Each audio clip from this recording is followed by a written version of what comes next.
Le 1er mai 1994, à 14h17, la Formule 1 perd Ayrton Senna, tragiquement. Le plus grand, à mon goût, pilote de tous les temps.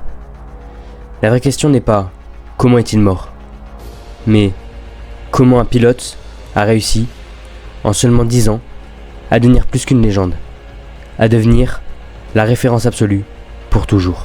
Bienvenue dans ce nouvel épisode d'Histoire de légende. Ayrton Senna da Silva, né à Sao Paulo en 1960. Son père lui construit un petit kart. Ayrton ne sait pas encore qu'il deviendra pilote, mais dès qu'il appuie sur l'accélérateur, quelque chose se verrouille. Le gamin timide parle à travers la vitesse. Très vite, tout le monde voit qu'il n'est pas juste bon. Il lit la piste, il anticipe les glissades, il sent l'adhérence. À 17 ans, il remporte le championnat du sud-américain de karting. À 18 ans, il part en Europe. Et là, la trajectoire d'une légende se déclenche. En 1984, Senna signe chez Toleman, une équipe modeste sans moyens. Personne n'imagine le choc qui va suivre. Grand Prix de Monaco, il pleut à torrent. La plupart des pilotes luttent juste pour garder la voiture en piste. Senna, lui, il attaque. Entre les rails, il remonte, du fond du peloton jusqu'à rattraper Alain Prost, champion du monde. Dans une voiture bien plus lente. La direction de course arrête la course, au moment où Senna allait doubler Prost. Mais peu importe, le monde vient de découvrir que sous la pluie, Ayrton Senna n'a aucun égal. Ce jour-là, il n'a pas gagné une course, il a gagné sa réputation. En 1988, Senna rejoint McLaren. Et dans le garage, il trouve Alain Prost, 2 fois champion du monde. Méthodique, précis, presque chirurgical. Prost, c'est la réflexion. Senna, c'est l'intuition. 2 styles, 2 mondes, mais une seule écurie. Résultat, le plus grand duel de l'histoire de la F1. Ils s'espionnent, s'étudient, se provoquent. 1989, Japon. Senna tente un dépassement sur Prost, il s'accroche, Prost décroche le titre. Senna est disqualifié.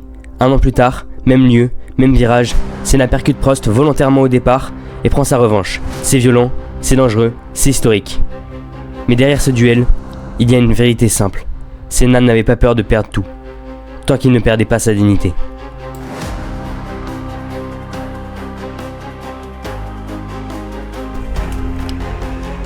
S'il y a un moment où Senna touche au mythe, c'est Donington, 1993. Il pleut encore. Senna part 5ème. Premier virage, un dépassement.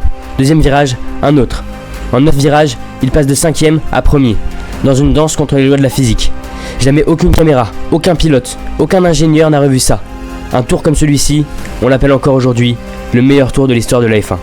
Pas parce qu'il était rapide, parce qu'il était impossible. Parfait. Malheureusement, un jour, vient le Grand Prix que l'on connaît tous. 1994, Senna rejoint Williams, l'équipe championne en titre. Mais la voiture est nerveuse, imprévisible, dangereuse. Il le dit lui-même. Elle ne reste pas en ligne droite, elle veut me tuer. Le week-end d'Imola est un cauchemar. Vendredi, Ruben Barrichello se crache violemment. Samedi, Roland Ratzenberger meurt en qualification. Dimanche, Senna hésite. Il part avec son ami, le professeur Sid Watkins, qui lui dit « Quitte ce sport, viens pêcher avec moi ». Senna répond « Je ne peux pas arrêter ». 14h17, au 7ème tour, sa Williams sort de la trajectoire.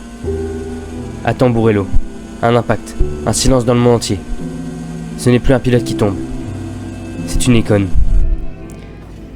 Le Brésil pleure, 3 jours de deuil national, des millions de personnes dans les rues.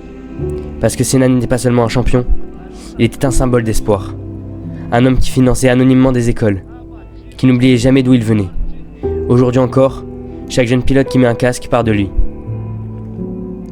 Chaque fan reconnaît son style. Chaque course sous la pluie porte son empreinte.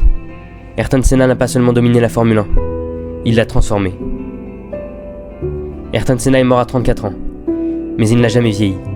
Son nom est resté figé dans la perfection qu'il recherchait. Et quand on regarde ses courses, on comprend que certains hommes ne roulent pas pour gagner. Ils roulent pour marquer l'histoire. Senna, lui, l'a gravé à jamais.